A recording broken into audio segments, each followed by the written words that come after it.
J'entends bien que ce bilan montre que Balthazar a des très grandes capacités. Entre nous, je le savais déjà. Et je vous fais confiance, hein, c'est la mère de Rodolphe qui m'a dit de venir vous voir. Mais quel lien avec ses difficultés à l'école ? Effectivement, il a des capacités intellectuelles, une intelligence qui est très puissante. Mais c'est là qu'il peut y avoir certains décalages. Son bilan vraiment montre clairement qu'il a toutes les caractéristiques d'un profil à haut potentiel, HP, HPI, surdoué, zèbre, peu importe les termes, ils sont tous équivalents. Je vous explique. En fait, la moyenne de ce fameux QI, c'est 100. Quand on a un QI qui est compris entre 85 et 115, c'est 70% de la population. C'est ce qu'on appelle la norme, le normal. Et puis dès qu'on s'écarte, et qu'on monte en l'occurrence pour Balthazar, et qu'on va arriver ici à 2 écarts types, c'est-à-dire à peu près autour de 130, et bien là il ne reste plus que 2,3% de la population. Mais il devrait être super fort en classe, et il a toujours été moyen. Enfin bon, sans trop travailler, c'est vrai, mais... Puis là, c'est carrément le décrochage. Hein. Bien sûr, il a ces immenses capacités, son fonctionnement qui est très puissant. Mais vous comprenez bien que quand on est très intelligent, ça va aussi forcément avec une façon de s'interroger en permanence sur le monde, de ressentir le monde, de percevoir le monde. Et dans ces caractéristiques, il y a d'immenses forces, d'immenses talents, d'immenses ressources. Et puis, il y en a d'autres qui peuvent être plus laborieuses à piloter, en particulier, effectivement, sur le terrain scolaire. Une certaine façon de ressentir le monde. Vous pouvez être plus concrète, parce que c'est un ado typique, hein, il pense surtout aux jeux vidéo. Balthazar, c'est avant tout un ado. Mais quand on est un ado HP, on doit aussi composer avec une pensée qui va très vite, qui est très intuitive, fulgurante, aussi avec une sensibilité et des émotions qui peuvent être intenses et parfois troublantes. À sa dernière évaluation d'histoire géo, il a rendu 2 lignes. C'est fulgurant, ça, 2 lignes. Les pièges de la mémoire. Parce que là, c'est effectivement lié encore à sa difficulté à piloter sa façon d'apprendre. C'est ce qu'on appelle dans notre jargon des compétences métacognitives, c'est-à-dire avoir cette visibilité sur son mode de fonctionnement, sur sa façon d'apprendre. La mémoire de tous les HP est extrêmement puissante. Mais il y a des pièges. Ils peuvent avoir une mémoire très photographique qui absorbe tout.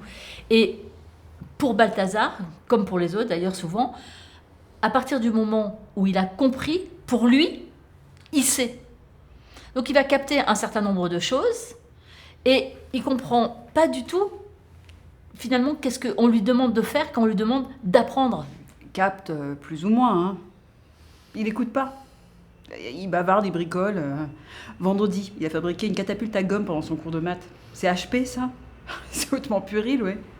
En fait, Balthazar, comme tous les zèbres de son espèce, il a besoin de diviser son attention pour être vraiment concentré. Je dirais même plus que c'est en bricolant quelque chose que ça l'aide à être plus attentif, comme par exemple peut-être écouter de la musique pendant qu'il fait ses révisions. Moi, ce qui m'inquiète le plus, c'est qu'il s'intéresse absolument à rien. Aucune curiosité. Enfin, s'il a HP, il devrait être avide de connaissances. Depuis quelques années, rien n'a de sens pour lui. Tout le saoule. Comme tous les HP, il a besoin de trouver du sens pour tout le temps, pour activer sa motivation. Sinon, en fait, il n'y arrive pas. Alors là, on est mal, hein. Parce que trouver du sens à tout, pour toutes les matières, toutes les obligations et les frustrations, c'est mission impossible. Non, mais parfois dans la vie, il faut pouvoir se dire que c'est comme ça, point. Sans chercher toujours à comprendre le pourquoi du comment.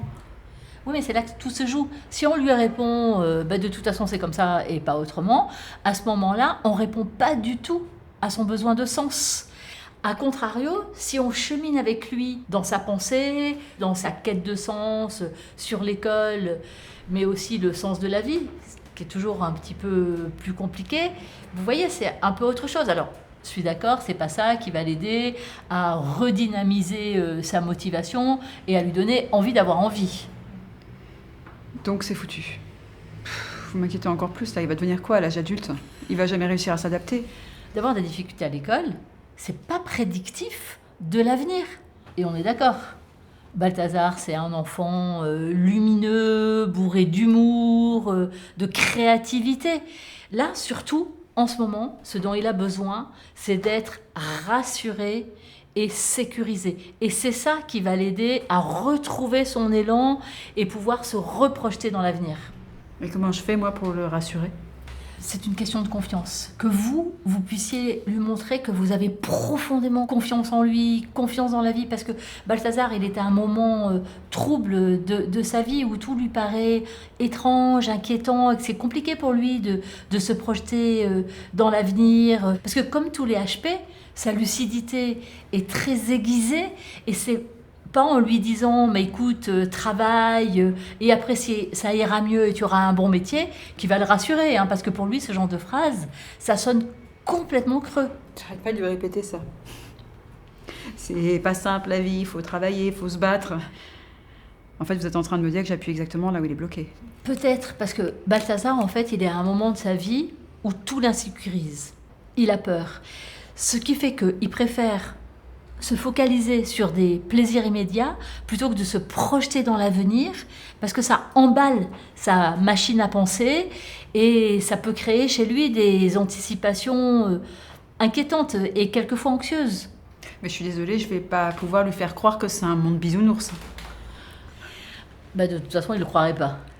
Mais il faudra arriver à le réenchanter, à réouvrir complètement l'optimisme et qu'il puisse se réconcilier avec ses rêves, qu'il puisse se retrouver projeté dans toutes les myriades de possibilités que offre la vie, avec ce plaisir de vivre, ce plaisir de grandir, en sentant au fond de lui cet amour inconditionnel que vous, ses parents, lui portez.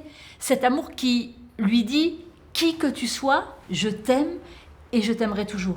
Et avec cette base de sécurité, eh bien, il pourra retrouver sa motivation et son élan de vivre. Et si son plaisir, c'est de faire des catapultes avec son grand copain Rodolphe, je fais comment? C'est parfait. C'est une excellente piste pour l'interroger sur ses circuits de pensée, sur ses mécanismes. Comment il a fait? Comment il a imaginé cette catapulte? À ce moment-là, vous vous intéressez vraiment à sa façon de fonctionner. Et ça lui permet lui-même de déployer sa pensée et de mieux comprendre qui il est et de retrouver confiance. Je comprends. Je crois. En plus, c'est vrai qu'elle était vraiment évoluée, hein, sa catapulte. Il y avait plusieurs niveaux de lancer, il y avait un réglage de la hauteur, un viseur. Vous voyez, c'est son intelligence en action, en réalisation.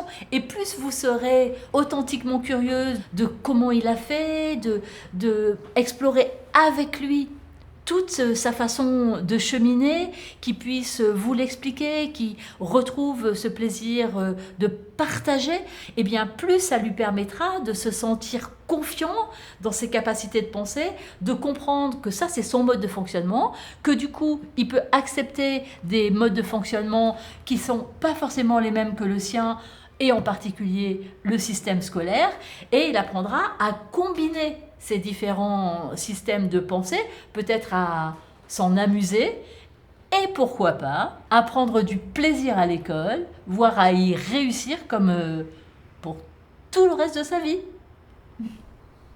Merci.